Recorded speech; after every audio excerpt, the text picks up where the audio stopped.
Seigneur notre Père, je crois que tu es déjà présent parce que ton peuple t'a adoré, ils t'ont loué. Comme il est écrit, les rachetés louent l'Éternel. Maintenant, c'est ton tour de leur parler de ce que tu voulais réellement leur dire ce matin.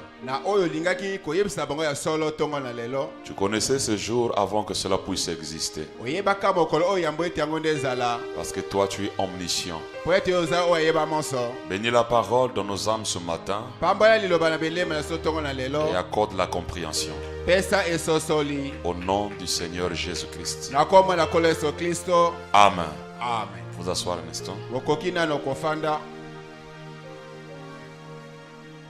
Que le Seigneur Dieu vous bénisse.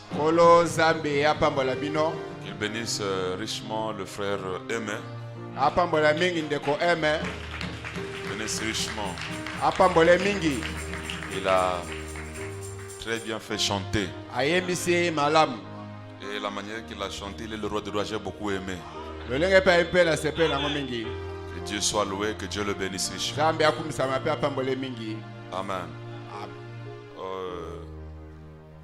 Aujourd'hui, nous allons mettre un fondement sur parce que nous allons commencer la troisième venue, le millénium. Nous parlerons sur le millénium. Nous allons mettre le fondement aujourd'hui. Suivez très bien la prédication de ce matin. Soyez attentifs. Et c'est un enseignement, ce que nous allons donner. Il faut toujours avoir la Bible, un bloc-notes.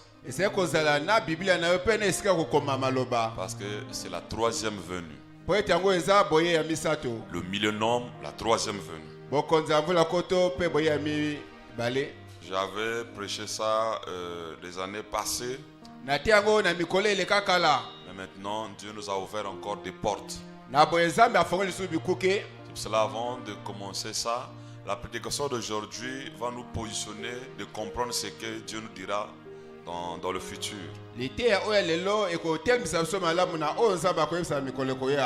Amen. Ok. Je vais d'abord lire une écriture de Frère Branham ici. Il y a ici des petits pantalons bruns, des mouchoirs, des petites bavettes pour bébés. Les gens sont dans le besoin. Seigneur, veux-tu être miséricordieux? Suivez bien. Il y a ici des petits pantalons bruns, des mouchoirs, des petites bavettes pour bébés. Les gens sont dans le besoin, Seigneur. Veux-tu être miséricordieux? Je te prie de guérir chacun. Ces choses ne sont que des signes. Des signes, Seigneur. Nous savons que le prix de la guérison a déjà été payé là au calvaire. Tu as été blessé pour nos péchés. C'est par tes meurtrissures que nous avons été guéris au calvaire.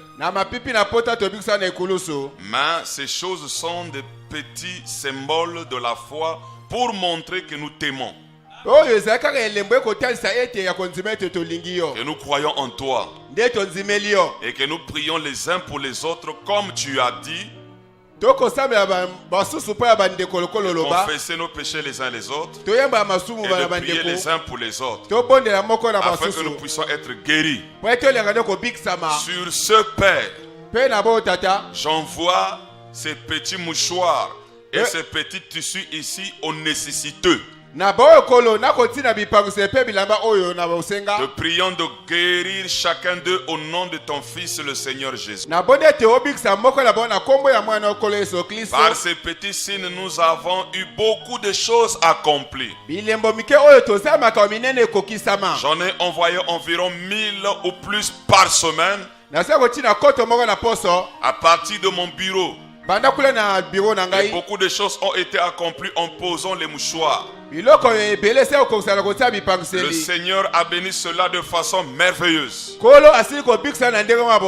Des témoignages et des témoignages sur ce que notre Seigneur a accompli, rien que par de faibles efforts en posant des mouchoirs sur les malades.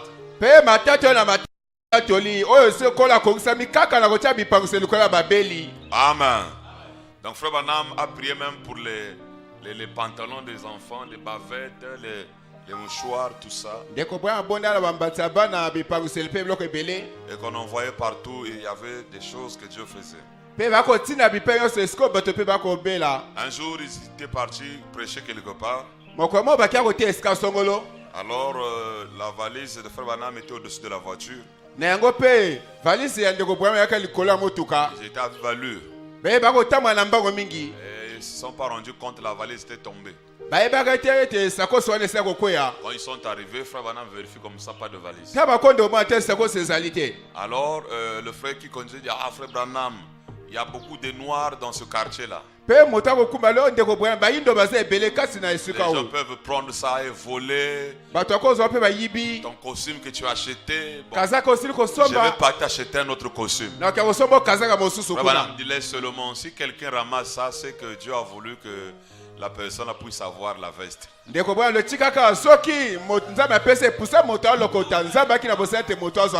Ne va pas acheter. Bon, c'est sûr qu'il y a aussi ma Bible qui était à l'intérieur. Ma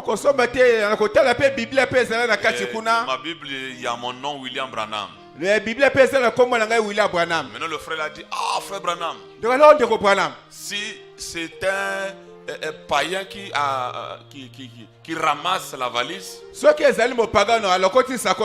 il va vendre le costume là. Mais si c'est un chrétien, il va le couper en morceaux. Parce qu'il sait que c'est pour William Branham. Et il va envoyer ça chez les gens pour la guérison divine. Amen. Amen. Vous voyez à quel niveau ils avaient la foi envers Frère Branham. Il savait que même l'habit de Frère Branham guérissait les malades. Il a dit, oh non Frère Branham. A-t-il dit, si c'est un pécheur qui trouve cela, il vendra les habits. Et il a ajouté, si c'est un chrétien qui trouve cela, il découpera le costume en petits morceaux. Et ils vont envoyer ces tissus-là les uns aux autres comme des tissus sur lesquels on a prié. Il a dit, vous n'avez pas de chance, c'est Frère Branham. Est-ce que vous comprenez? Donc les gens avaient la foi, croyaient que la veste de Frère Branham pouvait guérir les gens. Amen. Amen. Que notre Dieu soit loué. Parce que nous aussi on peut prier pour les mouchoirs. Et on donne à quelqu'un qui la personne est guérie. Et Frère Branham l'a fait. Branham est parti, mais l'ange là qui accompagnait Branham est dans le camp. Et il est puissant. Amen. Amen. Le vendredi, je crois bien que Dieu nous avait visité, n'est-ce pas? Est-ce qu'on peut dire gloire à Dieu? Est-ce qu'on peut dire alléluia? Est-ce qu'on peut dire merci Seigneur? Que Dieu soit loué. La présence de Dieu était ici. Et Dieu nous avait visité. Amen. L'onction était très forte. Mais maintenant, ce matin, ça ne sera pas dans ce sens-là. Ce matin, ça sera comme à l'école de dimanche. Parce que le millénium, c'est un point très capital dans le message. Et si vous n'avez pas la compréhension, vous pouvez appeler fausse doctrine ce qu'on n'appelle pas fausse doctrine. C'est pour cela, soyez attentifs à ce que l'Esprit nous dira. Si Dieu nous garde mercredi, nous aurons une convention. La convention de frère Pierre, frère Jacques et frère Jean. Au sujet de la constellation de la nuit. Les trois vont exposer mercredi ici là. Amen. Donc Pierre va parler mercredi. Et Jacques aussi va parler. Jean aussi. Les trois vont exposer mercredi pour leur convention. Et puis vendredi on commence le millénaire. Il faut d'abord que les choses soient bien posées. Amen. Donc suivez bien la prédication de ce matin. C'est si très capital. Parce que l'épouse doit arriver à la connaissance de ce qu'il doit croire. Nous ne voulons pas juste les déclarations, mais nous voulons la confirmation. Que la chose soit bien classée et bien confirmée. Parce que l'homme doit arriver à la connaissance de ce qu'il doit croire. Et Branham dit l'enseignement c'est la colonne vertébrale de l'église. Et la prédication touche les pécheurs. Il est culpabilisé, il vient à l'autel, il se répand. L'enseignement c'est pour la position. Pour le positionnement. Amen. Mettez-vous debout pour lire la parole. Matthieu 16, le verset 21.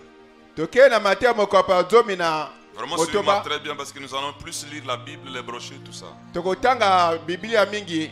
Dès lors, Jésus commença à faire connaître à ses disciples. Veuillez m'excuser, le verset 5. Les disciples en passant à l'autre bord avaient oublié de prendre les pains. Jésus leur dit, gardez-vous avec soin du levain des pharisiens et des sadducéens. Les disciples raisonnaient en eux-mêmes et disaient, c'est parce que nous n'avons pas pris de pain. Jésus l'ayant connu dit, pourquoi raisonnez-vous en vous-même, gens de peu de foi, sur ce que vous n'avez pas pris de pain? Êtes-vous encore sans intelligence? Et ne vous rappelez-vous plus les 5 pains de 5000 hommes? Et combien de paniers vous avez emportés? Ni les 7 pains de 4000 hommes? Et combien de corbeilles vous avez emportés? Comment ne comprenez-vous pas que ce n'est pas au sujet des pains que je vous ai parlé? Gardez-vous du levain des pharisiens et des sadducéens. Alors il comprit que ce n'était pas du levain, du pain qu'il avait dit de se garder, mais de l'enseignement des pharisiens et des sadducéens. Jean 8, le verset 43. Jean 8, 43.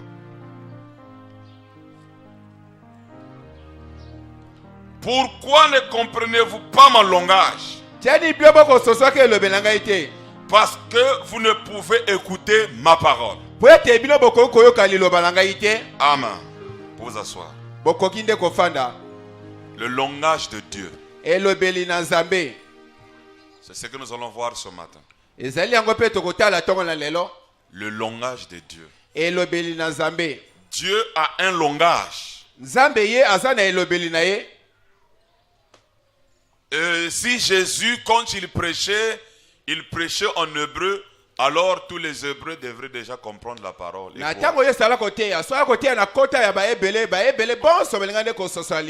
Et si Frère Branham aussi prêchait en anglais, alors tous les anglophones allaient mieux comprendre la parole de mieux comprendre le message. Et si moi aussi je prêche en français, alors tous ceux qui ont mieux étudié vont mieux comprendre la parole. Mais je vous dirais que Dieu a un langage. Et vous devrez comprendre le langage de Dieu.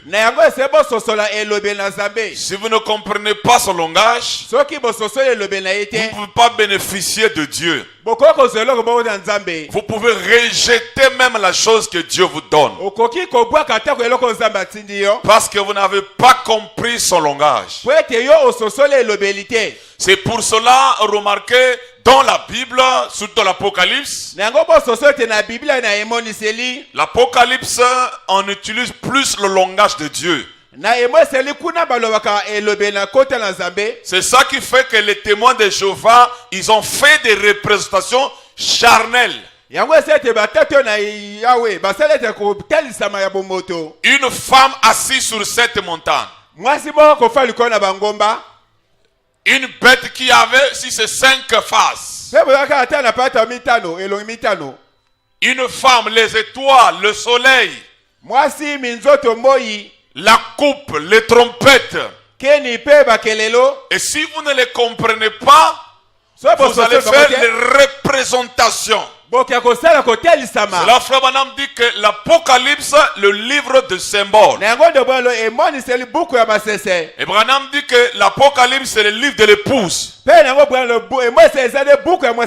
Donc si vous ne saisissez pas le langage de Dieu, alors vous allez faire les représentations comme des témoins de Jéhovah. Ne connaissons pas que quand on parle de la femme, la femme, c'est l'église. Et les montagnes qu'on a parlé, parce que Frère Branham dit que cette femme-là, c'est l'église catholique, qui est assise sur cette colline, comme Rome. Est-ce que vous comprenez? Quand on parle de coupe, c'est le fléau. La trompette, c'est l'évangile. La trompette, c'est la guerre. Quand on parle des étoiles, on parle des messagers. Quand on parle des anges, on parle aussi des messagers. Vous allez voir que dans l'Apocalypse, il y a le langage de Dieu. Donc Dieu ne parle pas ouvertement comme ça. Mais il a un langage qu'il utilise. Et ce sont les fils et filles de Dieu qui peuvent saisir ce langage. C'est pour cela la Bible dit: mon peuple périt par manque de connaissance. Parce que vous pouvez traiter de quelque chose du diable, or cela vient de Dieu. Qui peut dire amen à cela? Donc, Dieu a un langage. C'est pour cela que Jésus avait dit aux pharisiens: pourquoi vous ne comprenez pas mon langage? Parce que vous ne pouvez pas comprendre ma parole. Et c'est pour cela, l'église, il faut aussi que vous ayez la révélation du langage de Dieu. Vous savez, quand Frère Branham parlait, à son époque, quand il parlait, vous pouvez penser que la fin là, c'est demain. Mais c'était un langage que Dieu utilisait. Il peut dire amen à cela. Même quand vous lisez la Bible, les disciples, quand ils écrivaient, vous voyez, c'est comme si c'est la fin, c'est fini, c'est fini. Le Seigneur est proche, préparez-vous, c'est la fin. C'est un langage. C'est la Frère Branham dit: vous devez comprendre le contexte. Comprendre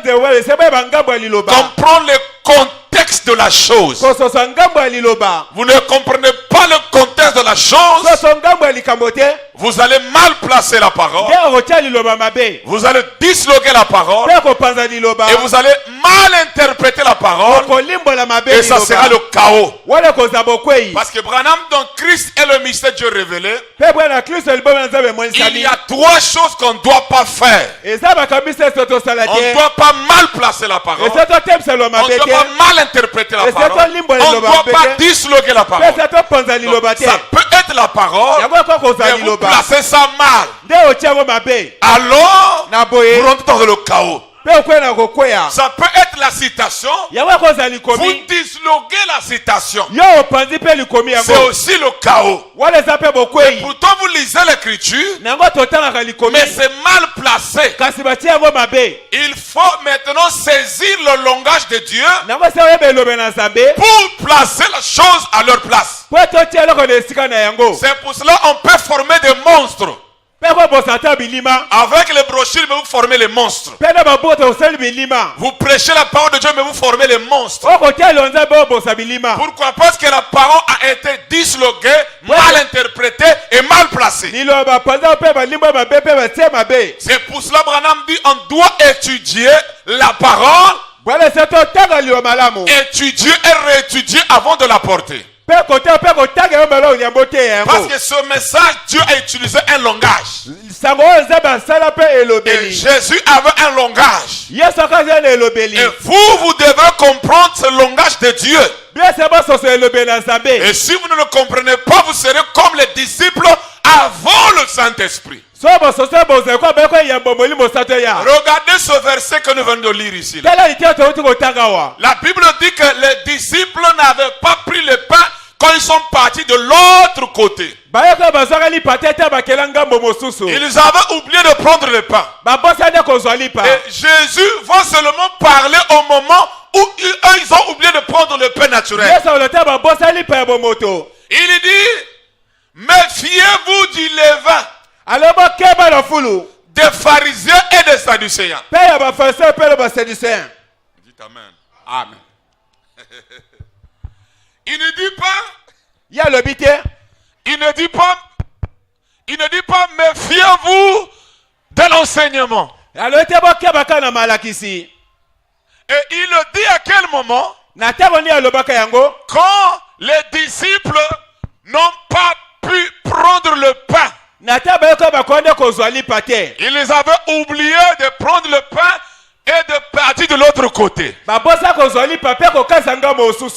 quand ils arrivent de l'autre côté, Jésus regarde comme ça, il n'y a pas le pain. Alors il déclare, il dit, méfiez-vous du levain des pharisiens et des sadducéens. Et il continue à marcher. Alors les disciples commençaient à raisonner en eux-mêmes. Ah, parce qu'on n'a pas pris le pain. C'est pour cela qu'il a déclaré ça. Jésus, le connaissant, déclare. Il dit, oh, comment? Non, vous n'avez pas l'intelligence sur vous. Vous pensez que c'est le pain que je parle. Il leur montre maintenant le miracle des pains. Et il n'explique pas aussi. Il continue à dire, méfiez-vous du levain des pharisiens et des sadducéens. Est-ce que vous comprenez bien? Est-ce que vous comprenez? Donc, Dieu lui-même doit vous amener à comprendre son langage. Il ne donne pas la réponse, mais il insiste sur le même point. Il dit encore, méfiez-vous du levain des pharisiens et des sadducéens.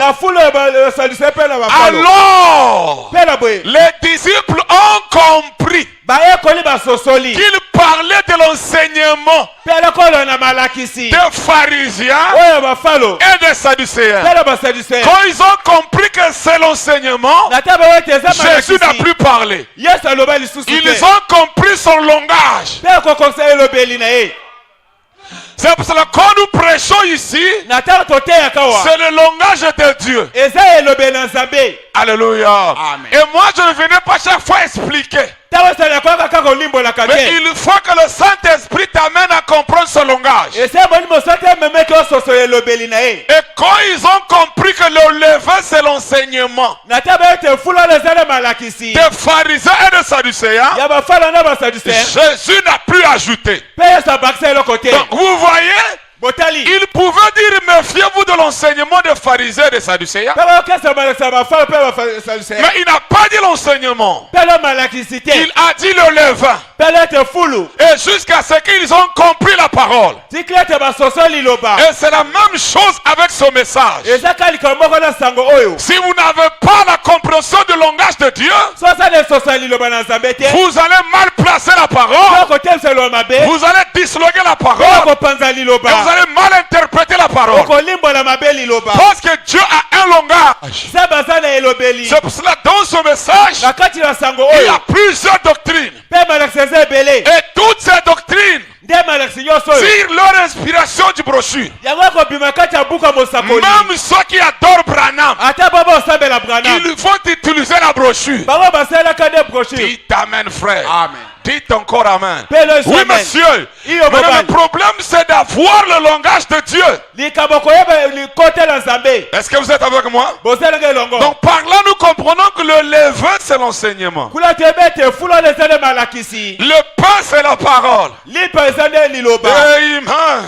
Qui peut dire amen à cela? Alors remarquez, quand Jésus était parti voir cette femme, la femme samaritaine, la Bible dit, Jésus était assis au bord du puits. La femme est venue. Jésus demande de l'eau à la femme. La femme dit, comment toi qui es juif, tu me demandes à moi de l'eau? Il n'y a pas de relation entre vous et nous. Jésus lui déclare, si tu connaissais le don 1 et celui qui te dit donne-moi à boire, tu allais plutôt toi-même mais demander à boire. Vous voyez, Jésus utilise un autre langage. La femme était charnelle. Elle dit, oh monsieur, toi tu n'as rien pour puiser de l'eau. Où est-ce que tu vas trouver cette eau là? Es-tu plus grand que notre père Jacob qui a fait ce puits? Nous avons bu et les autres ont bu le même eau. Une eau dénominationnelle. Et Jésus déclare, l'eau que moi je te donnerai coulerait dans ton sang jusqu'à la vie éternelle. Est-ce que vous comprenez? La femme parle de l'eau naturelle, Jésus parle de l'eau spirituelle. Donc Jésus utilise un langage qui t'amène à se le faire. Et Jésus n'explique pas que l'eau que je veux parler de la parole, non. Jusqu'à ce qu'elle-même va comprendre. Et quand elle a compris, elle dit, donne-moi de cette eau. Je dis voilà. Maintenant Jésus comment donner l'eau? Par son langage, il dit, appelle ta femme, appelle ton mari. Je n'ai pas de mari, oui, tu as dit. Tu en as eu 5, le 6e que tu as eu là. Il n'est pas ton mari. Alléluia. Et quand la femme a reconnu, il dit, monsieur, je trouve que toi tu es prophète. Dès qu'elle a reconnu qu'il était prophète, il rentre maintenant à l'adoration. Parce que c'est le prophète qui montre le lieu d'adoration. Mais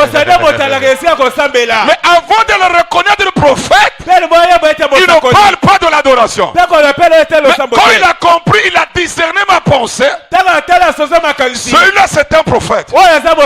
Il dit, oh mais vous, nous adorons sur les montagnes. Et vous les juifs, vous dites qu'il faut adorer à Jérusalem. Mais comment, qu'est-ce qui ne va pas? Jésus maintenant amène la femme. Il dit, ce n'est ni sur la montagne, ni à Jérusalem que vous adorez le Père. Dites amen à cela. Amen. Oh, dites amen. Amen. Ni sur la montagne, ni à Jérusalem. Donc l'adoration, ce n'est ni à Jérusalem, ni sur la montagne.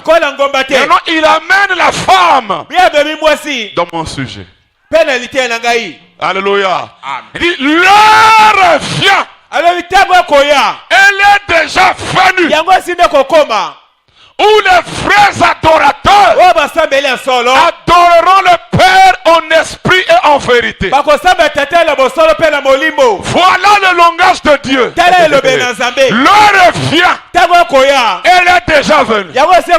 C'est comme ça que Dieu parle. C'est comme ça que les Écritures s'accomplissent. Parce que Dieu créa l'homme spirituel et l'homme naturel. Donc, quand Dieu parle, il parle à ces deux hommes. Il parle à la chair et à l'esprit. C'est pour ça que nous sommes déjà enlevés. Nous sommes assis dans le lieu céleste en Jésus-Christ. Dites amen, frère. Nous sommes déjà en haut. Dites amen, frère. Nous sommes déjà enlevés. Et nous serons enlevés. L'heure vient. Suivez-moi très bien. Parce que c'est à partir de là que nous allons décoller dans le millénaire. L'heure vient. Elle est déjà venue. C'est ça le langage de Dieu. L'heure vient. Elle est déjà venue. Où les vrais adorateurs. Cela veut dire que tous ceux qui adoraient sur la montagne et à Jérusalem, c'était de faux adorateurs. Mais les vrais adorateurs viendra après. L'heure est déjà venue. C'était les disciples. L'heure vient. Mais elle est déjà. Amen. Cela veut dire que les disciples ont adoré le vrai Père en esprit en vérité. L'heure, elle est déjà. Ils n'avaient pas la totalité de la rédemption, mais ils ont adoré le vrai Dieu. Pour le problème de l'adoration, Jésus parlait du présent et du futur. C'est ça le langage de Dieu. L'heure vient. Elle est déjà. Et elle est déjà venue. C'est Pierre. C'est André. C'est Marie de Magdala. C'est Marie, mère du fils de tabernacle. Dites amen, frère. Amen. Ils ont adoré le Père en esprit et en parce qu'ils avaient reçu le Saint-Esprit le jour de la Pentecôte. C'est là où ils ont adoré le Père en esprit en vérité. Parce qu'on n'adore pas le Père au ciel. Il faut que le Père soit en toi. Et le jour de la Pentecôte, la colonne de feu s'est séparée. Le Père s'est séparé et il s'est posé dans chacun d'eux. Alors Pierre, Jean, Jacques pouvaient adorer en esprit et en vérité. Cela Frère Branham me dit, un païen, c'est pas seulement celui qui boit. Un païen, c'est celui qui n'a pas le Saint-Esprit dans l'âme. Quand quelqu'un n'a pas le Saint-Esprit dans l'âme, même s'il est dans une église du message, c'est un païen.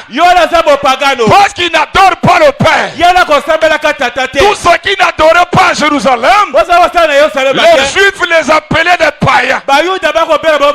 Parce que c'est là où il y avait la colonne colonne de feu. Et tous ceux qui n'adorent pas dans le 7e sceau, ceux qui n'ont pas la colonne de feu dans l'âme, et la colonne de feu dans l'âme ne viendrait quand le ciel est ouvert.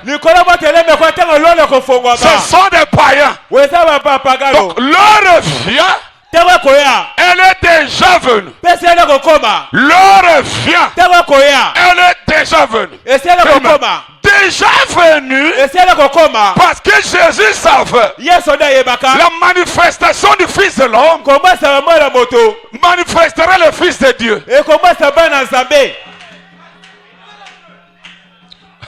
Amen. Écoutez, frère.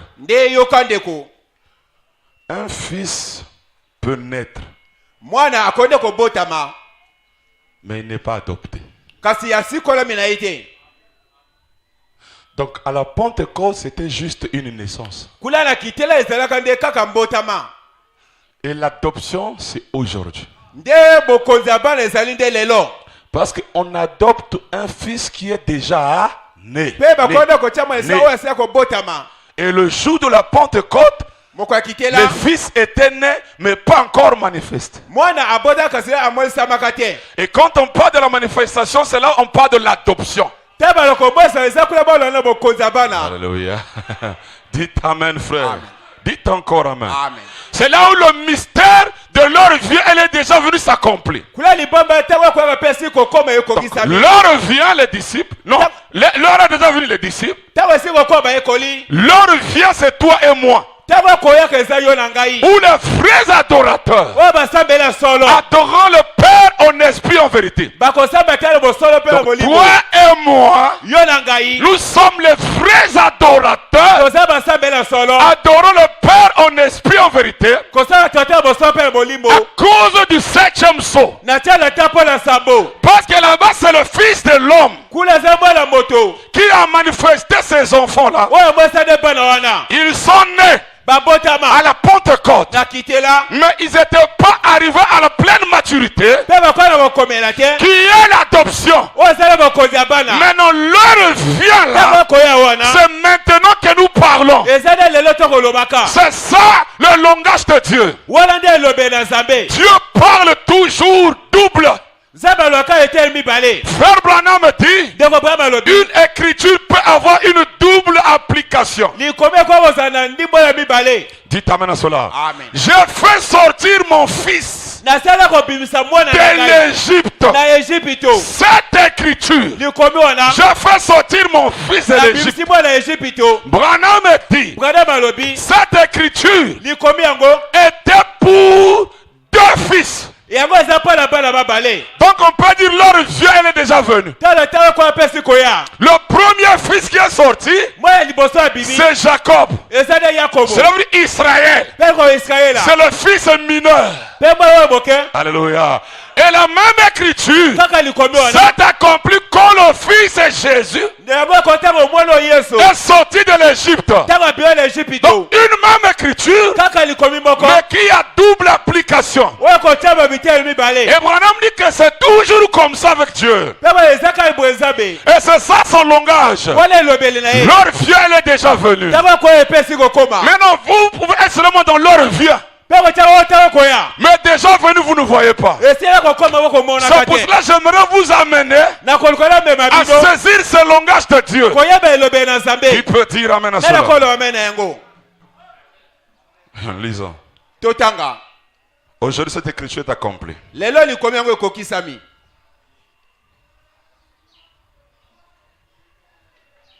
25 janvier 65, il y en a 2. 25 janvier 65, écoutez. Suivez-moi très bien parce que nous poserons le millénaire, on dira des choses peut-être qu'on trouvait que ce n'était pas ça. 6, le verset 32. Et l'histoire, très souvent, elle se répète. L'histoire se répète et c'est pareil pour les promesses de la Bible. Par exemple, comme dans Matthieu 3, Il est dit, j'ai appelé mon fils hors d'Égypte. Maintenant, si vous allez chercher la référence pour ça, il s'agit de Jacob, son fils, qu'il avait appelé hors d'Égypte. C'était son fils mineur. Mais son grand-fils Jésus a été appelé hors d'Égypte aussi. Donc il y avait à ça une réponse composée.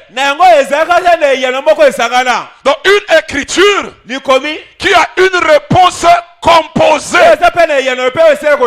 Maintenant, si vous n'êtes pas dans le langage de Dieu, quand Israël était sorti, tu diras que cette écriture est accomplie. Maintenant, le jour que le fils de Jésus est sorti, tu ne croiras plus à ça. Mais si tu es dans le langage de Dieu, tu sauras que la même écriture a eu double application. C'est ce que je dis, c'est que l'heure vient, elle est déjà venue. Et remarquez, frère, Dieu nous a créé corps, esprit et âme. Donc il y a des écritures qui vont s'accomplir dans la chair et plus tard ça s'accomplira dans l'âme. Où l'écriture s'accomplit dans l'âme et plus tard s'accomplira dans la chair. C'est comme quand Branham prêchait un message, la demeure future de l'époux, de l'époux céleste et l'époux terrestre. Frère Branham a prêché. Il a prêché. L'église a jubilé. Les gens couraient dans la salle. Les gens criaient. Ils rentrent dans la voiture. Billy Paul, papa, c'était merveilleux. J'ai vu le frère inter, la soeur inter, le frère inter courir dans la salle. Frère Branham regarde Billy Paul. Il dit Billy Paul, je peux te montrer de mes doigts combien de personnes ont compris cette prédication. Parce que Branham utilisait le langage de Dieu. La brochure là, si vous la lisez, tu peux voir les mots de tête. Il faut que Dieu te fasse grâce. Je l'ai lu au moins 3 fois, frère, pour saisir ce que Branham réellement voulait dire. Parce que Branham là utilisait le langage de Dieu. Il a utilisé l'heure vient. Elle est déjà venue. Or, les gens de son église voyaient seulement la nouvelle Jérusalem qui viendra. Le pavé d'or. Et ils ne voyaient pas la nouvelle Jérusalem qui était là. Ils voyaient seulement leur vient. Mais ils ne voyaient pas ce qui était déjà venu. Dites amen, frère. Dites encore amen. Parce que l'épouse aussi c'est la nouvelle. Dites amen, frère. Même quand on parle de la dimension de la ville, il met ça en rapport avec les villes des États-Unis. De ceux qui venaient à Jeffersonville. Donc il fallait connaître le langage de Dieu pour saisir ce que Dieu voulait dire. C'est la même chose avec ce message. C'est pour cela, frère, on doit pas mal placer, on ne doit pas disloquer et mal interpréter la parole. Nous devons rester dans le langage de Dieu. Et Dieu parle du futur et du présent. L'heure vient, elle est déjà venue. Il créa l'homme théophanie et il créa le corps. C'est là frère Branham dit, il y a la mort spirituelle et la mort physique. Est-ce que vous croyez ça? Est-ce que vous croyez ça? Jésus a dit dans Jean 125, En vérité, je vous le dis. L'heure vient. Elle est déjà venue. Où les morts entendront la voix du Fils de Dieu. Et ceux qui l'auront entendu vivront. Donc l'heure vient. Elle est déjà venue.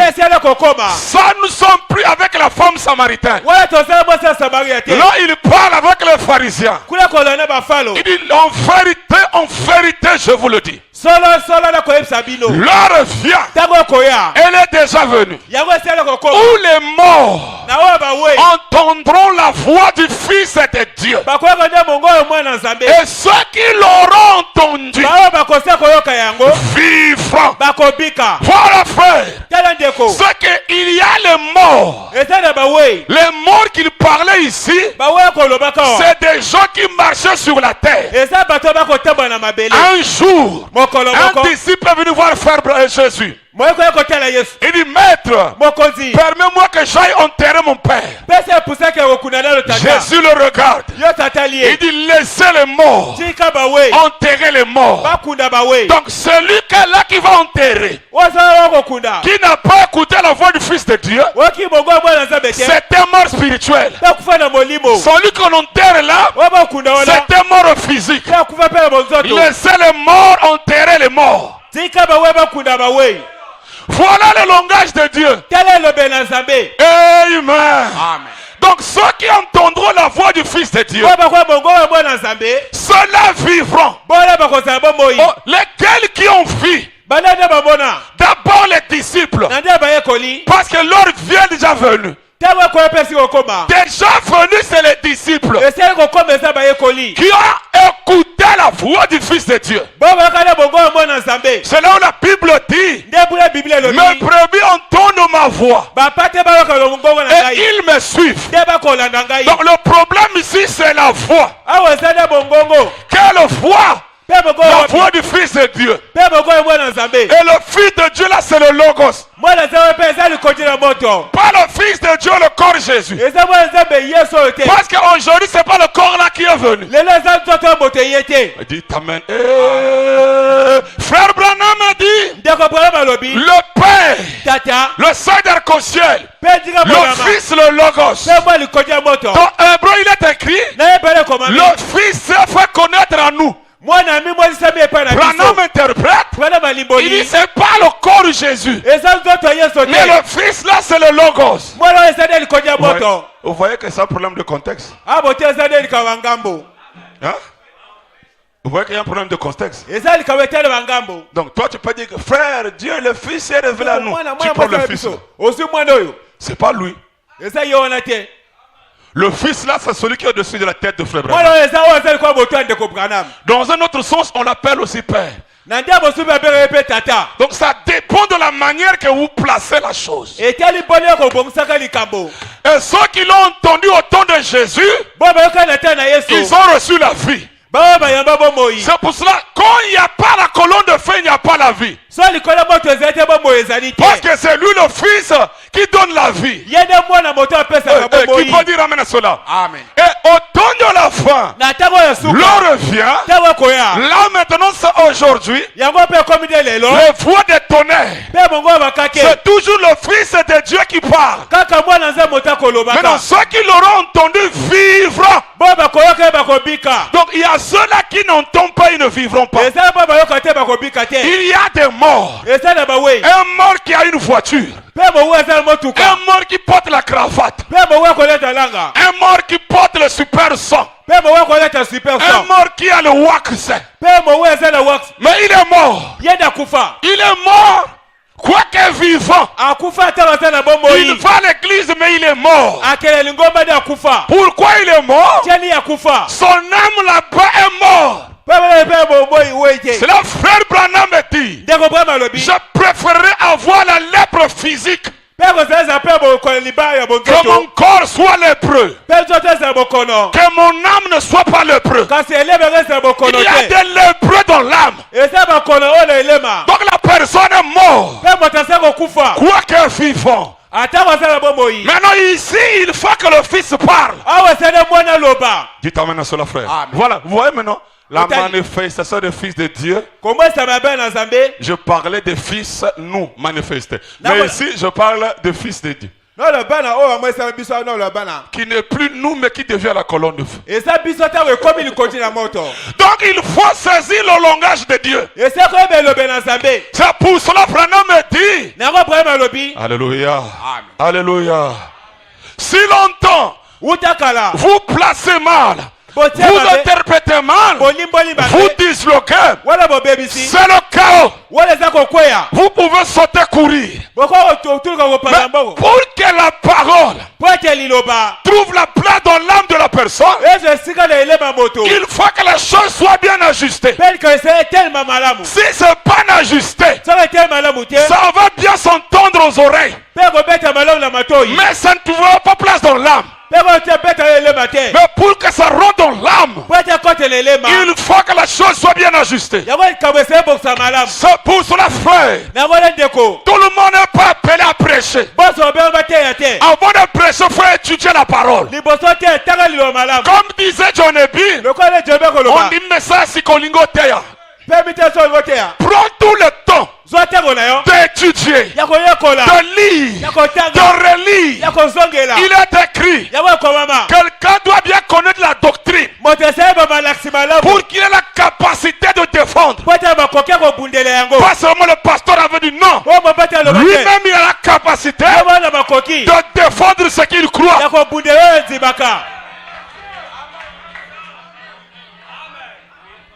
Qui peut dire amen à cela, frère? Qui peut dire amen à cela? Et cela, vous devrez étudier le message. Le message, on l'étudie. Le message, on relit le message. Voilà les termes que Frère Branham a utilisés. Relisez le message. Je vous ai dit que la demain future, moi j'ai lu ça 3 fois. C'est ça le mystère de relire. Tu étudies comme quand tu es à l'école. Moi je ne prêche rien si longtemps je n'ai pas encore bien saisi la vision. Tout ce temps je prêcherai le millénaire, je ne prêchais pas. Il fallait que je puisse étudier la chose. Et je vois que les choses sont bien ajustées. Là je peux prêcher. Parce que je sais que je peux défendre ça par les Écritures. Qui peut dire amen à cela? Qui peut dire amen à cela? Amen. Et c'est la même chose avec vous. Alléluia. Amen. L'heure vient. Elle est déjà venue. Où les morts entendront la voix du Fils de Dieu. Et ceux qui l'auront entendu vivront. Écoutez, frère. La femme samaritaine n'a pas pris le baptême. Mais elle avait entendu la voix du Fils de Dieu. Et je vous dis qu'elle est au ciel. Marie de Magdala, elle qui était prostituée, elle a entendu la voix du Fils de Dieu. Elle était morte et elle était vie. Zachée avait entendu la voix du Fils de Dieu. Matthieu, un homme d'impôt, il a entendu la voix du Fils de Dieu.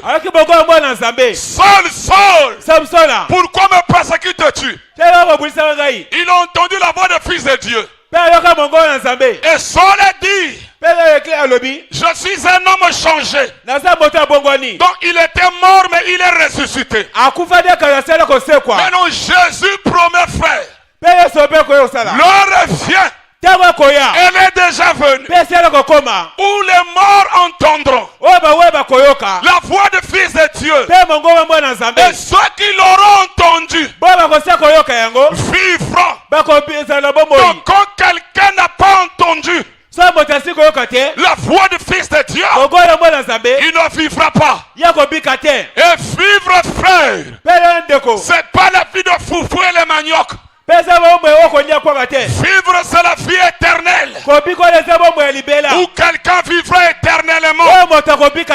Il est passé de la mort à la vie. Et sur cette terre, nous saluons des morts qui vont à l'église. l'église. Nous mangeons avec les morts. Nous rentrons dans le bus avec les morts. C'est pour cela, frère, ne pleurez pas seulement les morts physiques. La Bible dit, Dieu devrait mettre les sceaux sur ceux qui gémissaient, qui pleuraient pour les morts spirituels. Est-ce que toi tu pleures pour ton père? Tu ne crois pas son message. Tu pleures pour ton frère, ta voisine, ta copine. Aujourd'hui, les gens sont devenus égoïstes. Hey, frère Branham dit, le signe de la conversion, c'est parler de Dieu à quelqu'un d'autre. Ah, écoutez-moi, frère. Ah, écoutez-moi. Même si tu as fait 10 ans dans le message, si tu n'as pas encore converti les âmes au message, je ne parle pas au tabernacle, au message. Tu n'as pas encore la vie. Là où tu es là, essaie de voir combien d'âmes tu as déjà menacées.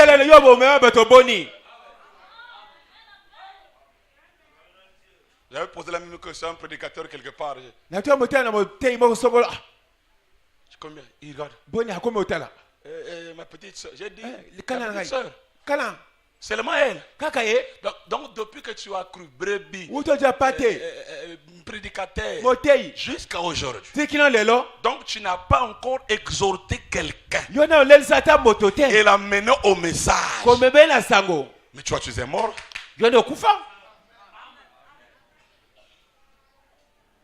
Tu es mort. Les morts que Branham et Jésus parlaient ici, qui devraient vivre, ce n'était pas les morts physiques. C'est les Pierre qui était mort, les Jacques, la femme samaritaine, le Marie de Magdala.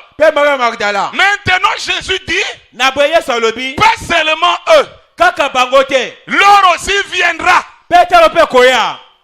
où ceux qui entendront. C'est pour cela frère Branham nous dit les voix de sept tonnerres sont les sept tonnerres, vous n'aurez pas la vie éternelle. Et les tonnerres sont venus à l'ouverture des sceaux. C'est là où il y a des voix. Et il faut qu'il y ait la résurrection. Les gens doivent vivre. Si tu écoutes le message, alléluia, amen. Et tu as écouté la voix. Il y a deux choses. Beaucoup d'appelés, mais peu d'élus. Beaucoup sont venus mais qui n'ont pas encore écouté la voix du Fils de Dieu. Il est venu au message. Et il ne peut pas vivre. C'était mort. Quand nous allons l'enterrer, c'est aussi un mort. Donc on enterre un mort qui était déjà mort.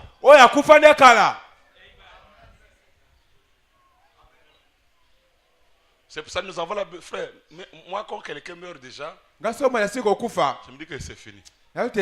Les sentiments comme Jésus a pleuré, je peux aussi pleurer. Mais si tu meurs, c'est fini. Je dois pleurer pour mon frère qui n'a pas encore cru. C'est lui, je dois pleurer pour lui.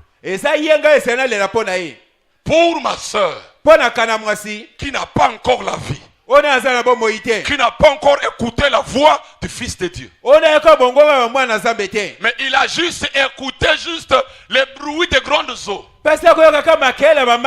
Mais pas la voix du Fils de Dieu. Oh, la voix du Fils de Dieu, c'est ça qui donne la vie. L'heure vient. Elle est déjà venue. Où les morts entendront la voix du Fils de Dieu. Et ceux qui l'auront entendu vivront. C'est un langage que Jésus a utilisé souvent. Il parle toujours des deux. L'heure vient, elle est déjà venue. L'heure vient, elle est déjà venue. Déjà venue, ce sont les apôtres. Viens, c'est toi et moi. Maintenant le problème c'est la voix. Gloire à Dieu, frère. C'est pour cela nous voulons que Dieu parle. Regardez le vendredi, quand le prédicateur, le frère, comment on l'appelle? Pendant ça parlait, il a fini, il est descendu. Quand je suis monté, j'ai commencé à parler. Même ma propre fille m'a dit, le courant que j'avais senti à Pointe-Noire. Quand tu as dit, si l'énergie est rentrée dans l'eau, ça perd dans votre cœur. Ma fille m'a dit, papa, j'ai senti comme un courant dans mon cœur. Cela veut dire que ce n'est pas un homme qui a parlé, frère. Mais c'est Dieu qui parle. C'est le Fils de Dieu qui parle. Parce que la promesse était pour alléluia, alléluia, alléluia. La promesse était pour ceux qui étaient, ceux qui viendront. C'est pour ça l'apôtre Pierre pouvait transmettre la vie éternelle parce qu'il avait le Fils en lui. Qui peut dire amen à cela? Dans la maison de Corneille, il parlait seulement. Dites amen à cela. Or Corneille c'était un mort. Maintenant Pierre devait le ressusciter. Et Corneille a cherché Dieu au ciel, il n'a pas trouvé. L'ange il a conseillé un Dieu sur la terre. Parce que la voix, alléluia, qu'on doit entendre pour ressusciter, c'est pas au ciel, c'est sur la terre. Et pendant qu'il parlait, sans se rendre compte, le Saint-Esprit rentre dans les disciples. C'est pour cela, nous aussi, les tonnerres, pas au ciel. Pendant que les tonnerres sont fait entendre sur la terre. Dites amen, frère. Donc quand Christ est descendu, il s'incarne William Branham. Alors c'est le Fils qui parle. C'est pour cela Branham dit, c'est pas lui qui a ouvert le seau. Il dit c'est l'agneau qui ouvre le seau. Et l'agneau c'est celui qui le prononce. Or ce n'était pas Branham mais le logos qui prononçait. Parce que Branham a dit, le livre est ouvert après les âges de l'église. Frère Branham, c'est l'étoile de l'Odyssée. Le livre n'est pas ouvert dans les âges. Après les âges, c'est là où le livre est ouvert. Le Fils de Dieu, le Logos, c'est lui qui parlait. Et frère Branham a dit, regardez dans l'église. Regardez nos sœurs qui étaient sous la chaise roulante. Hier, nous avons parlé. Les voici qui sont en train de marcher. Et dit, voilà, c'était pas un homme qui a parlé, mais c'est Jésus qui avait parlé. Dites amen à cela, frère. Donc, la même voix, c'est la même voix qui parle aujourd'hui. Et si tu l'écoutes ce matin, tu peux vivre. Qui peut dire amen à cela? Ceux qui entendront la voix du Fils de Dieu vivront. Et j'aimerais que ce matin que tu écoutes la voix. On n'a pas besoin du corps. Quand ils sont dans l'Apocalypse, a retourné, il n'a pas retourné pour voir l'homme, mais j'ai retourné pour entendre la voix. Le problème c'est la voix. Et c'est la voix qui a dit l'Apocalypse 4 monte ici. C'est pas le corps. Et la voix là est dans le Logos. C'est la voix de Genèse 1. Que la lumière soit. C'est pas le sang de réconciliation, c'est le Fils. C'est la même voix qui a dit voici mon Fils bien-aimé, en qui j'ai mis mon affection. Et Branham a dit de 0 à 30 ans, Jésus n'avait guéri aucun mot de tête. Parce qu'il fallait que le Fils, quand le Fils est rentré, c'est là où la vie est venue. Et dites amen à cela, frère. Et frère Branham aussi, c'est le Fils qui est en lui. C'est ça la voie de la résurrection.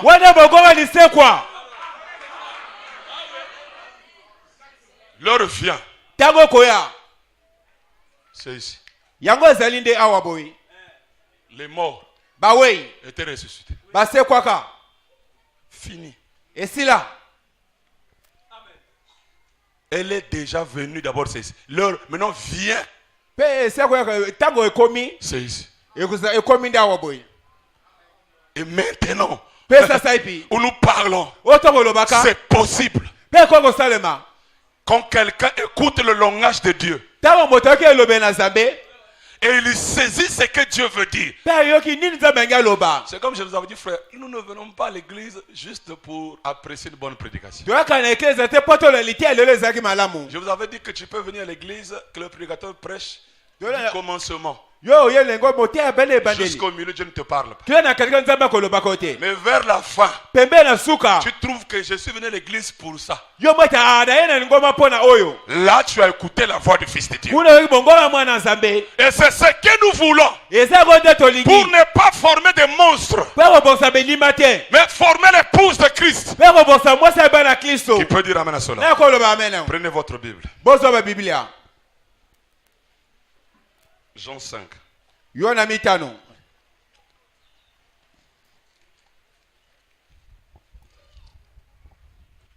Jean 5, le verset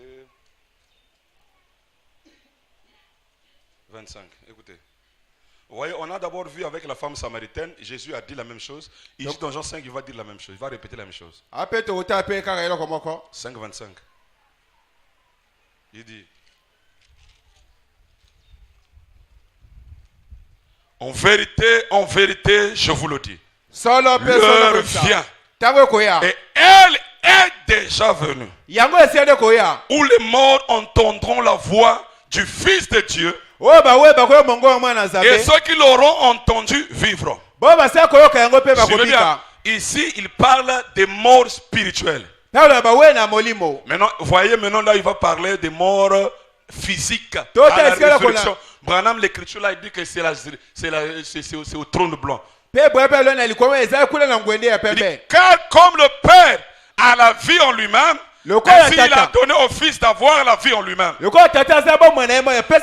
lui a donné le pouvoir de juger, parce qu'il est le Fils de l'homme. Ne vous étonnez pas de cela, car l'heure vient où tous ceux qui sont dans le sépulcre entendront sa voix et en sortiront. Donc il y a ceux qui sont dans le sépulcre qui entendront et reviendront à la vie. Dites amen à cela. Quand il commence, il parle des morts spirituels qui entendront et vivront. Mais dans l'écriture de 29, il dit ici, ceux qui ressusciteront. Continuons seulement. Ceux qui auront fait le bien ressusciteront pour la vie. Mais ceux qui auront fait le mal resteront pour le jugement. Et dans l'exposé, Branham interprète ça. Il dit ça, c'est la résurrection du trône blanc là. Parce que la première résurrection, il n'y a pas ceux qui ont fait du mal. Mais la deuxième résurrection, c'est là où il y a les boucs et les brebis. Et l'épouse n'est pas là. Ceux qui ressusciteront, ceux qui avaient fait du bien, ressuscitent pour la vie éternelle. Ceux qui ont fait du mal, la théophanie sera annulée. Maintenant, avant de parler de ça, il parle d'abord de la première résurrection spirituelle. C'est celle-là que nous parlons maintenant. Où tu écoutes la voix du Fils de Dieu. Parce que c'est le mystère de l'heure vient, elle est déjà venue. Où les morts entendront la voix du Fils de Dieu. Et ceux qui l'auront entendu vivront. L'heure vient. Elle est déjà venue. Où les frères adorateurs adorent le Père en esprit et en vérité. Nous avons les apôtres et l'épouse. Et il faut rentrer le langage de Dieu pour comprendre Dieu. Dieu a un langage. Est-ce que c'est clair? Amen. Dans la brochure, écoutez sa voix. Na buku yoka mongo na ye. Frère Branham dit. Nous préparons la 3e venue. C'est pour cela il fallait que je commence par ceci. J'ai eu une conversation avec Capé. Je lui ai dit, je l'ai écrit, j'ai dit, toi tu es Pierre. Et tu aurais des problèmes, de sérieux problèmes avec Jacques. Et moi je te dis que je suis Jean. Il m'a écrit qui est. J'ai dit Amen. Et pour cela, mercredi, nous rendons une convention de Pierre, Jacques et Jean. Les trois auront une convention. Frère, l'enseignement, c'est ça qui positionne. La prédication, c'est pour la culpabilité. Mais l'enseignement, Branham dit que les poux seront enlevés quand il connaîtra ça. Et pour être positionné, on doit t'enseigner. C'est pour ça que nous voulons des gens qui viennent pour comprendre la parole. Le saisir. Parce que plus que tu vas le comprendre, tu vas commencer à beaucoup l'aimer. Mais quand tu ne comprends rien, Branham même interprète l'écriture là. Il dit que ceux qui entendront, il dit quoi, il y aura dans la vie éternelle. Branham dit non, c'est pas entendre, tout le monde peut entendre. Il dit ceux qui comprendront. C'est pour cela dans la parabole de la sémence qui tombe, la Bible dit que la sémence qui tombe sur une bonne terre, c'est celui qui écoute la parole et qui la comprend. Frère, quand je prêche, tu ne comprends pas, tu vas dormir. Ça va te fatiguer. Tu auras des pensées ailleurs. Il veut dire quoi? Tu auras des pensées, les mots de tête. Mais quand tu comprends, tu es content. Et l'épouse doit arriver à la connaissance de ce qu'il croit. L'enseignement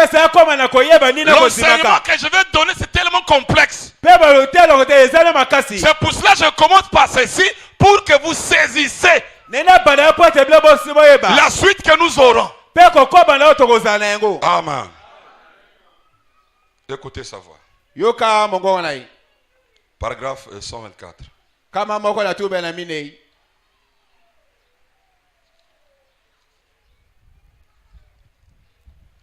Je veux remercier le Seigneur.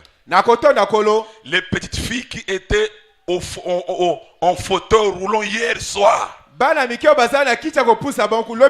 elles sont venues en marchant aujourd'hui. Sans fauteuil roulant. Voilà le Dieu que nous servons. Alors les voilà. Oui, que le Seigneur vous bénisse. Mes petites assises là. L'assemblée s'est réjouie.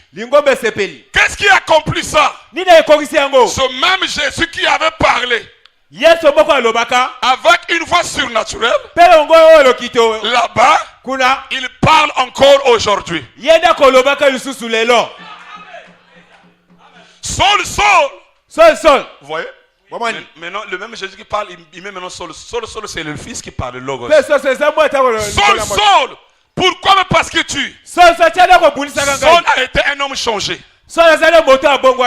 les gens devraient être changés aujourd'hui, alors qu'ils peuvent voir et entendre la voix du Dieu vivant parler comme il avait fait quand il marchait en Galilée. Oh, certainement. C'est la même voix qu'il avait promis qu'il devait ressusciter. Les morts qu'il entendra. Et quand un mort va entendre, il ressuscite. Comme les Pierre, les Jacques, les Marie de Magdalene, on est tous ces mondes-là. Ils ont reçu la vie. Amen. Amen. Regardez même Nicodème, frère. Nicodème, un enseignant, un docteur de la loi. eux dans leur église reconnaissaient que personne ne peut faire les miracles. Comme Jésus le faisait si Dieu n'est pas avec lui. Frère, vous savez, il y a une église, Jésus dit que si vous ne croyez pas en ce que je vous dis, croyez au moins à mes œuvres. Croyez au moins à mes œuvres. Voyez même les œuvres. Frère, même si quelqu'un ne croit pas que tu es de Dieu, mais il voit les œuvres, il peut dire ah,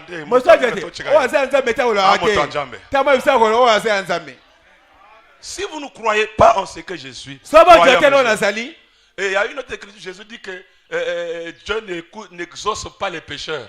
Mais Dieu exauce les justes. Dites amen, frère. Amen. Dites encore amen. Amen. Et ici, le docteur de la loi, peu importe la manière qu'ils s'opposent à Jésus, il a vu que les résurrections de Lazare, les aveugles, les boiteux qui voient, les morts qui sont la vie des gens changée. Si je vais le jour, on va m'excommunier. Parce que toute la congrégation a déjà voté si quelqu'un reconnaît Jésus comme le Christ. Et il est parti la nuit. Il connaissait même la porte de Jésus. Alléluia. Alléluia. Comme Job qui disait, si je connaissais sa porte, je viendrais toquer. Mais Nicodème connaissait là où il y avait la porte. Il vient de lui toquer. C'est qui? C'est Nico. Pierre dit, Nico là aussi. Il n'y a pas un frère Nico ici. Parle un peu fort. S'il vous plaît, doucement. C'est Nico. Nico. Jésus dit, ça va, je vais ouvrir la porte. Il ouvre la porte. Nicodème avec sa robe. Il rentre. Il dit, nous les pharisiens. Il commence par la dénomination. Frère Wanam dit, il ne devait pas dire nous. Il devait dire moi, Nicodème. Mais il a amené son organisation. Nous, les pharisiens, nous croyons. Je suis un docteur venu de Dieu. Parce que le miracle que tu fais là, personne ne peut le faire si tu es avec lui. Frère, Jésus n'a pas dit comme Nicodème tu es venu. C'est ce que nous faisons. Quand quelqu'un quitte l'église, il vient donc. Jésus n'a pas fait ça. Jésus le regarde une bonne fois. Il dit Nicodème, si tu n'es né de nouveau, tu ne peux pas voir le royaume de Dieu. Or, même voir là, c'est comprendre. Donc Nicodème ne saisissait pas le langage de Dieu. Il dit comme un homme comme moi, un vieux, je vais encore rentrer dans le sein de ma mère et renaître. Vous voyez? Donc lui, il n'a pas saisi le langage de Dieu. Nicodème, docteur de loi, était charnel. Mais Jésus lui dit, oh, Nicodème. Mais le vent, vous voyez? Je vous ai dit qu'il n'explique pas jusqu'à ce que vous allez saisir le langage. Il dit, si personne, il dit, je vais maintenant diminuer. Si personne est né d'eau et d'esprit, il ne peut pas voir le royaume de Dieu. Il dit, le vent souffle. C'est pareil pour un homme qui est né de... Parce que quelqu'un est né de nouveau, aussi m'a été. Frère. Amen. As-tu déjà vu le vent faire du nord au sud et de l'est à l'ouest? C'est ce que Jésus a dit, que si quelqu'un est de nouveau, il est le vent. Vous ne pouvez pas le saisir. Il est mystique. Il est compliqué. Ça souffle là, tu peux sentir. Mais tu ne vois pas. Il dit c'est pareil d'une personne qui est née de nouveau. Il dit comment toi, docteur de loi, tu ne comprends pas ce que je dis? Mais si je te parle maintenant de choses célestes, est-ce que tu vas comprendre? Regardez, Jésus n'explique pas toujours. Il continue avec son langage. Il dit je vais encore le troubler. Toi, trouble maintenant. Je l'amène au ciel. Jésus déclare. Personne n'est monté au ciel. Il met la croix à tous les croyants de l'Ancien Testament. Si ce n'est celui qui est descendu du ciel, le Fils de l'homme qui est au ciel. L'heure vient. Celui qui est descendu, qui est où?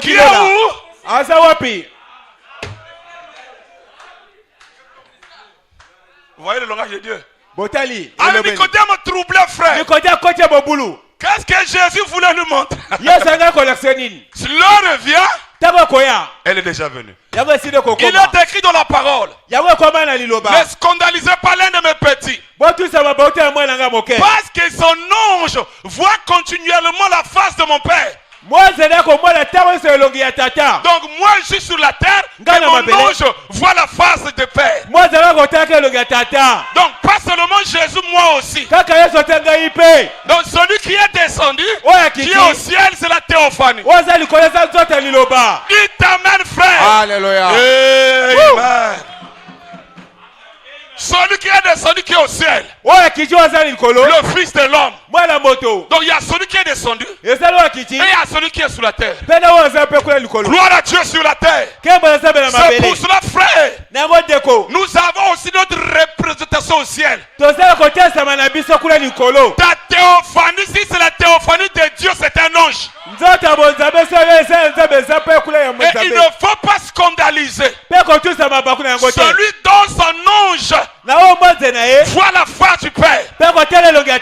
Il faudra mieux qu'on mette une main dans ton cou qu'on te jette dans la mer au lieu de le scandaliser. Parce que son ange voit continuellement. Gloire à Dieu. Amen. Gloire à Dieu. Alléluia. C'est pour cela quand on prêche, si on ne prêche pas la théophanie, on a failli. Parce qu'il veut prêcher les deux. Celui qui est sur la terre et celui qui est au ciel. Et nous croyons aussi que le ciel c'est notre cœur. Tu peux dire amen à cela. Alléluia. C'est pour cela que le Saint Dieu me sauve. Parle de théophanie. Alléluia. Alléluia. Des fils de Dieu qui voient continuellement. Voilà le langage de Dieu. Celui qui est descendu du ciel,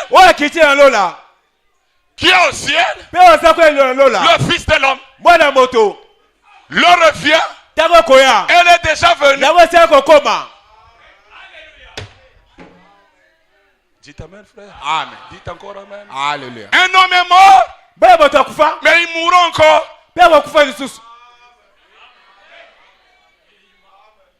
Dites amen.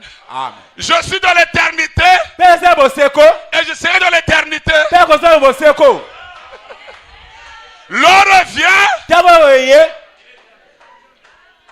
Dites amen à cela, frère. Dites encore amen. Jean 3. C'est pour cela, frère, même quand un prédicateur prêche, si vous ne le saisissez pas, tu sortiras bredouille. Parce que Dieu a un langage. À la conversion de la fille, j'avais prêché la langue maternelle. Ça, je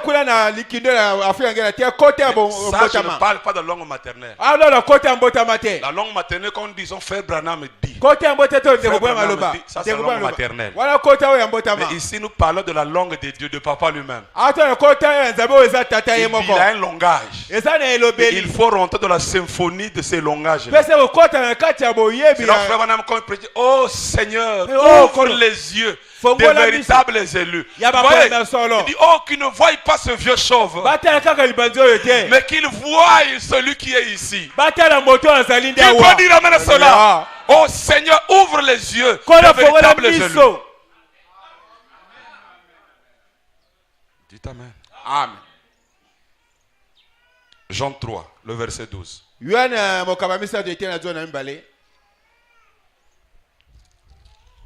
Mettons notre base pour prêcher le millionnaire. Le millionnaire. Amen. 3.12. C'est pour cela que je n'aime pas prêcher quelque chose si je n'ai pas vraiment la capacité Bien étudier la chose. Pas entendre ça seulement, mais étudier. Jean 3, le verset 12. Si vous ne croyez pas quand je vous ai parlé des choses terrestres, comment croirez-vous quand je vous parlerai des choses célestes? Vous voyez?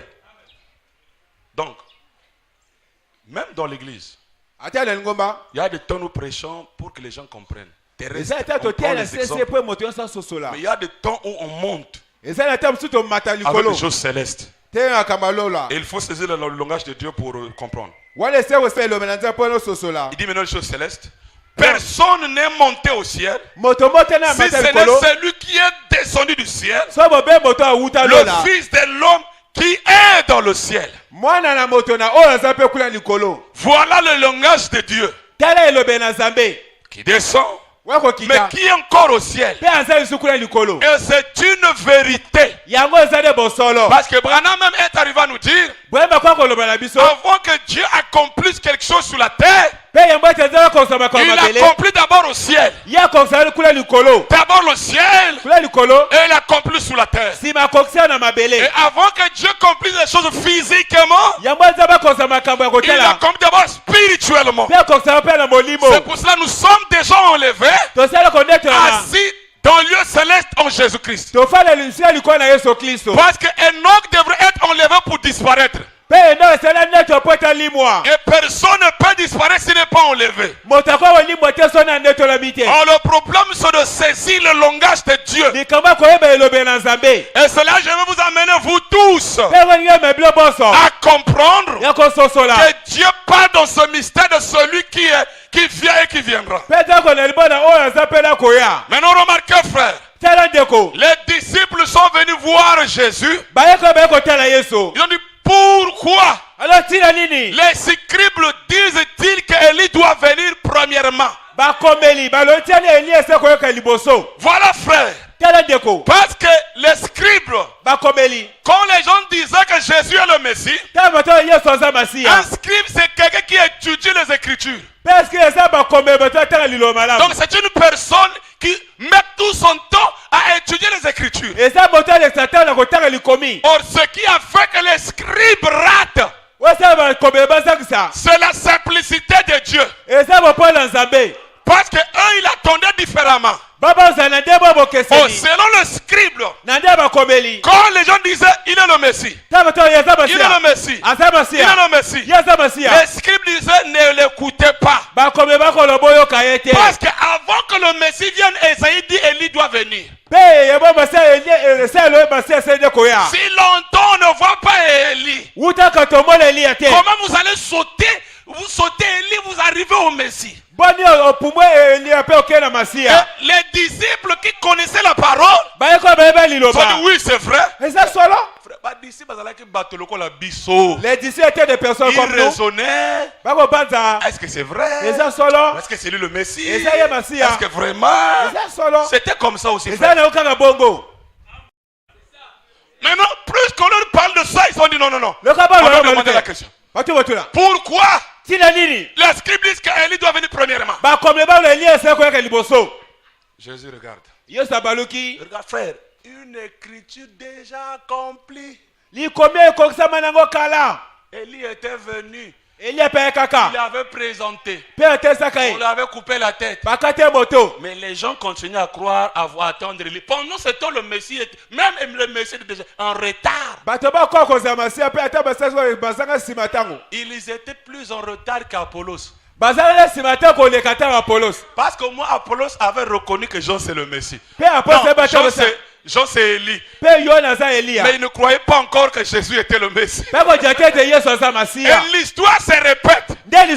Il y a des gens dénominationnels qui attendent l'Élie qui doit venir.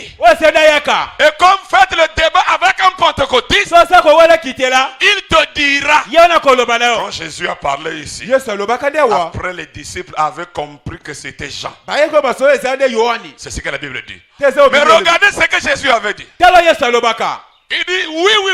Élie doit venir premièrement pour établir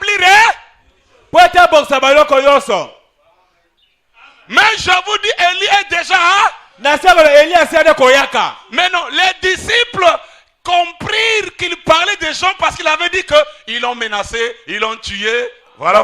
Ils ne se sont pas aperçus que c'était lui. Voilà, même les disciples n'ont pas compris que l'écriture d'Élie était déjà accomplie. Et beaucoup des églises du message ne comprenant pas le langage de Dieu, ils sont en retard. Et dites amen, frère. Dites encore amen. Frère, c'était les disciples de Jésus qui avaient cru le 5e sceau, mais qui ne maîtrisaient pas Malachie 3. Et dites amen, frère. Amen. Dites encore amen. Alléluia. Ils ne comprenaient pas parce qu'ils n'ont pas saisi que Jean était Élie. Et quand Jésus a parlé, il a parlé de 2 Élie. Le Élie qui viendra rétablir toutes choses, c'est William Branham. Et Élie qui est déjà venu, c'est Jean-Baptiste qui a préparé la venue du Messie. Comment vous allez refuser que le Messie est venu et Élie est déjà mort? Qui va vous présenter le Messie? Oh, Christ n'est pas encore venu. Mais qui va le présenter?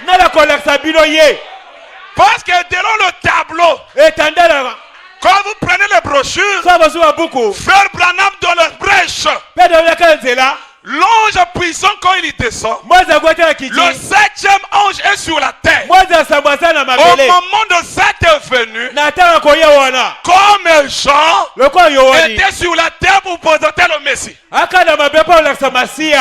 la rivière Oyo, la foi avait dit, de la même manière, j'avais envoyé Jean-Baptiste pour préparer la première venue de Christ. Tu seras le précurseur de la seconde heure. Branham dit, de la même manière que Jean a pointé, le 7e ange pointera. Dites amen, frère. Et allez dans la tombe de Frère Branham. Quand on a écrit les promesses sur la pyramide, on a mis les messagers de ce côté. On a mis les gens de l'église de l'autre côté. De l'autre côté, on a mis l'Apocalypse 10. Mais de l'autre côté là-bas, on a mis la commission. Lisez. On n'a pas écrit ton message. Dans la tombe en anglais, on a dit tu.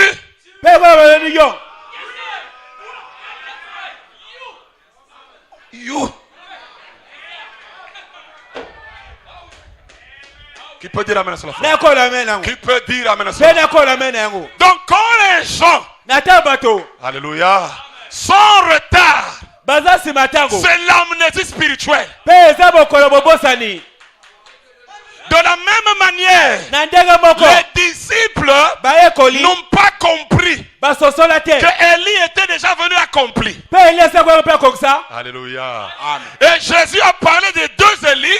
Il faut saisir le langage de Dieu pour voir qu'il y a un Élie qui va rétablir. Il y a un Élie qui est déjà venu. Branham dit, même quand Jean a présenté le Messie, il a pris l'écriture de dire qu'il a cogné et la racine, tout ça sera brûlé. Tout ça. Branham dit, Élie et Jean-Baptiste pensaient qu'après la venue de Christ, le millénaire va s'établir. La destruction. Cette écriture n'était pas pour l'Élie là, c'est pour l'Élie dernier jour. C'est pour cela que Jean en prison, un prophète qui était en cage. Plus de vision. Il a dit, allez demander. Et quand vous voyez un frère qui est en cage, il ne croit plus la promesse qu'il croyait. Parce qu'il est en prison. Il regarde comme ça. Toi qui pointais ici là. Allez Allez demander. Il est en prison. Il n'est pas libre. C'est un nègre qui est en prison. Allez demander. Est-ce que c'est lui? Les disciples des gens arrivent. Le maître nous a envoyé. Est-ce que c'est toi? Ah, heureux pour celui que je ne serai pas une pierre d'art. Si la première venue était une pierre d'achoppement, le 7e saut, c'est aussi une pierre d'art. Il dit, asseyez-vous là. Asseyez-vous. Ce Jean, c'est un prophète. Un lépreux guéri. Un aveugle voit. Un boiteux marche. Ils ont vu. Après, il a dit, bon, allez-y raconter. Dites à votre maître là, Jean.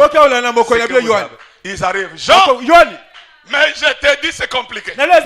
Citation sur citation. On a vu la chose. Hein?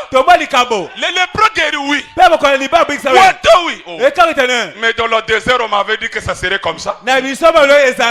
Apollos, viens. Croyez ça. Qui peut dire amen à cela? Amen. Donc si l'histoire se répète, c'est la même chose qui se répète. Une écriture accomplie. Mais les disciples ne savaient pas que ça accomplit. Il fallait rentrer dans le langage de Jésus. Et Jésus n'explique pas en disant qu'il y aura deux Élie. L'Élie viendra pour rétablir toutes choses. Mais je vous dis qu'Élie est déjà venu. Et il commence à parler de ce qui s'est passé avec Jean. Dites amen à cela. Amen. Dites encore amen. Amen. Et c'est la même chose avec les gens qui sont dans le message. Parce que le 7e saut le ramène sur la terre. C'est Christ qui est venu. Dites amen. Amen. Dites encore amen. Alléluia. Maintenant, faites attention. Cette promesse, cette chose, tu peux quitter le message à cause de ça. Parce que c'est une pierre d'achoppement. Il y a beaucoup des écritures qui sont accomplies ici. Dites amen. Amen. Dites encore amen. C'est pour cela que je vous dis maintenant, là où je vous parle, le millionnaire a déjà eu lieu.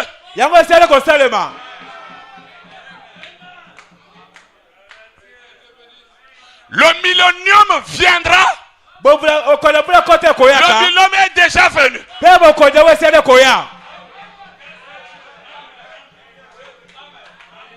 Dites amen. Dites encore amen. Amen. Le millénium viendra. Le millénium est déjà. Et nous allons commencer notre enseignement dans le millénium est déjà.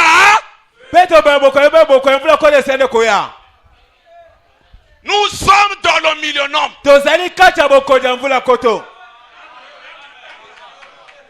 Dites amen. Nous sommes dans le millénium. Vous ne pouvez pas croire cette chose-là et ne pas croire que vous êtes dans le millénium. Comment? La troisième venue. L'heure vient.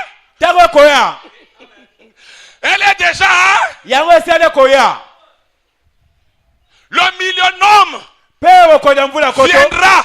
Le millénium est déjà venu.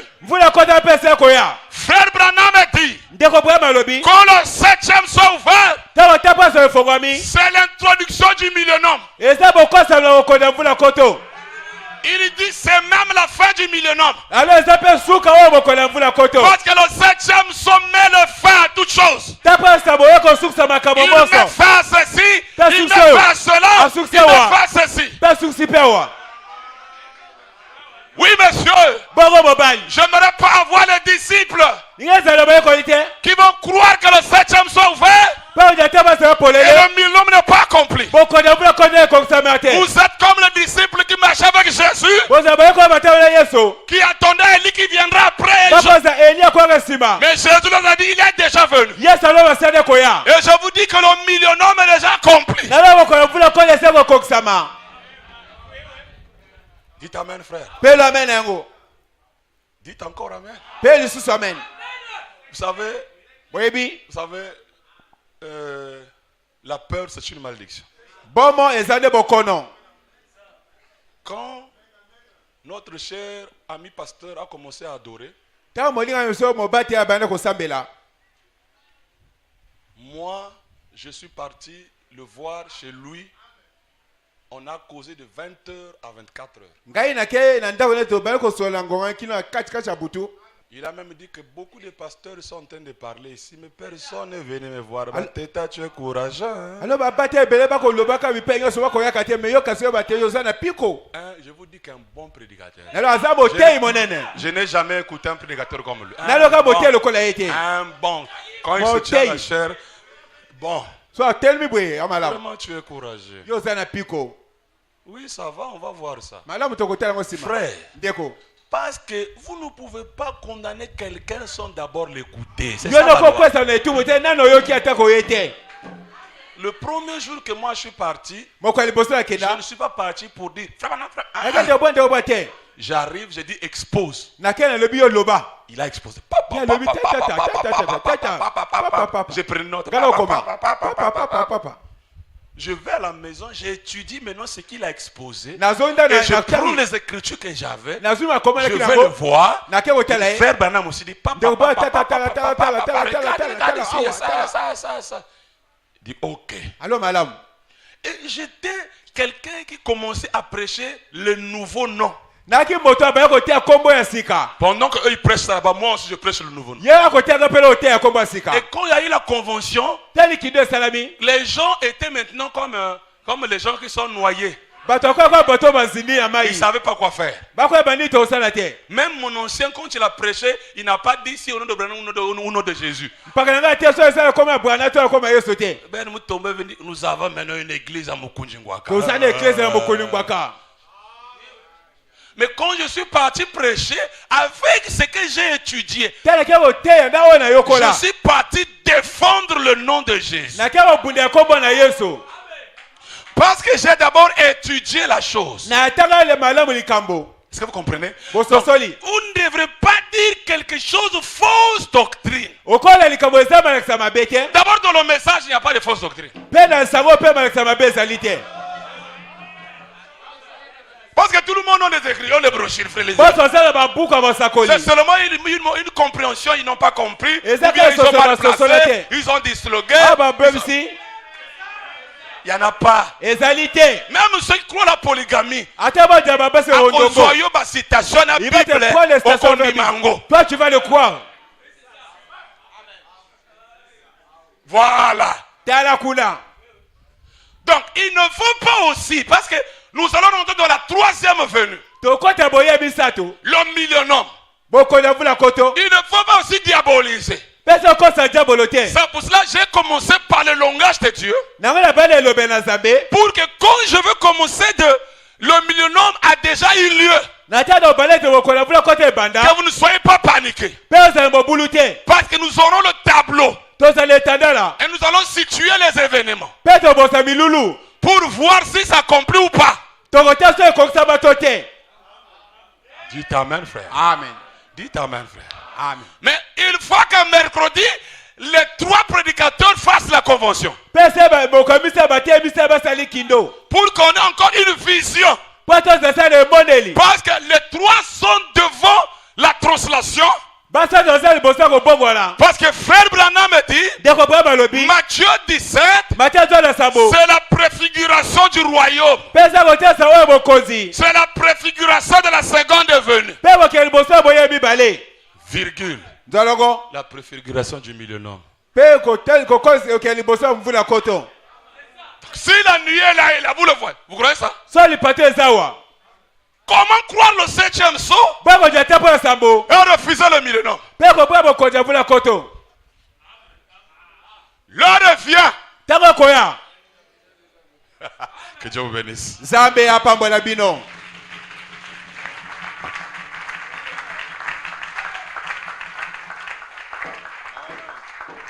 Le Seigneur nous aide. Kolo Zambe yasunga biso. Amen. Amen. Amen. Qui nous aide Asunga biso à comprendre.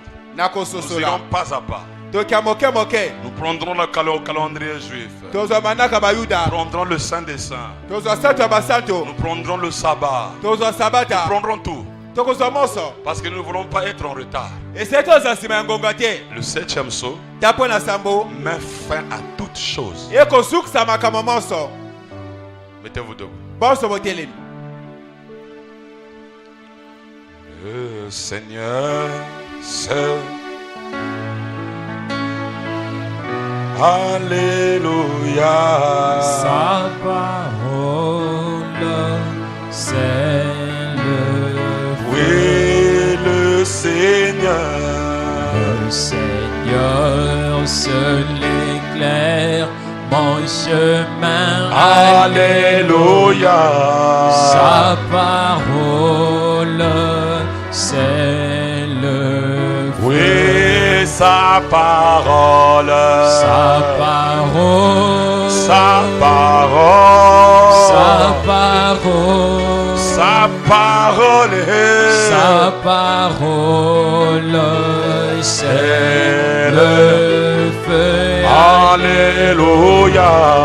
Sa parole. Sa parole. Sa parole. Sa parole.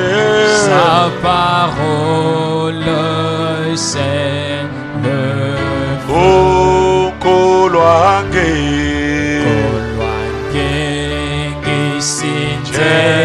La nanga. Alléluia. Liloba Esa. Eko liloba. Liloba. Liloba. Liloba. Liloba. Liloba. Esa. Alléluia. Liloba. Liloba. Liloba. Liloba. Liloba. Ezalimwinda. Seigneur notre Père, Olo tata na biso. si tu as accompli toutes ces promesses, Soki osili kokokisa nyonso abilaka oyo. c'est pour que nous les croyons. Eza po ete biso to nzima yango. Quand nous venons à l'église Toyaka na ngomba. pour te connaître, Po ete toyeba yo. pour ajouter la vie sur la vie, Kobakisa bomo likolo na bomo yi. la parole sur la parole, Liloba likolo na liloba. et connaître ta parole dans la profondeur, la largeur et la hauteur. Koyeba liloba no na monene na molai pe na bozindo. Quand William Branham nous a dit, oh Dieu, Wila bwana na lobi na so zambe. c'est la parole Eza de liloba. qui doit s'ajouter à la parole. O esende bakisa na liloba. La vie Bomo yi. sur la vie. Likolo ya bomo yi. Il nous a dit, nous devons arriver à la connaissance de ce que nous croyons. Alobi ete seto ko na boyebi ya oyo to konzimaka. Il a attiré notre attention. Abenda bokebi na biso. Il a dit, réalisez le message. Alors bozongela kotanga sango. Étudiez le message. Boyekola sango. Creusez le message. Botibola sango. Oh Dieu. Zambe. Il a dit, c'est pour éviter la tribulation. Alors pona kokima minyoko. C'est pour cela que nous voulons creuser ta parole. O tikito tumo na liloba na Nous ne yo. voulons pas disloquer la parole. Tikito panza Nous ne liloba voulons te. pas mal placer ta parole. Tikito chalo Ni mabete. mal interpréter ta parole. Molimo mabete Oh liloba. cher Saint-Esprit, Molimo santo. conduis-nous Seigneur Kamba biso kolo. dans cet enseignement. Na malaksi oyo. Car la pyramide n'a pas d'ombre. Po ete motongo eza na elili te. Et la pyramide du 7e saut n'a pas d'ombre. Motongo oyo tapola so eza na elili te. Bénis chaque âme qui a dit Amen à la parole. Pambo elema yo selowi iyo na liloba. Ouvre-leur l'intelligence, Fokola ba mayele. comme tu l'avais fait pour les disciples, Lokolo saka pa ba afin ekoli. qu'ils puissent comprendre les Écritures. Po ete ba le kososo na Que makomi. cela soit ainsi, Yango eza au motindo nom oyo. du Seigneur Na Jésus-Christ. kombo na kolo Yesu Kristo. Amen. Amen. Que Dieu vous bénisse J'inviterai aux membres de l'église d'amener toujours la Bible, un bloc-notes si tu sais écrire.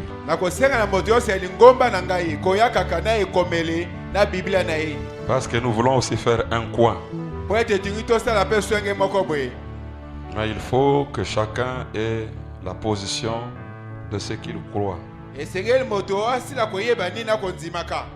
Amen. C'est comme ça. Étudiez la question. Que Dieu vous bénisse.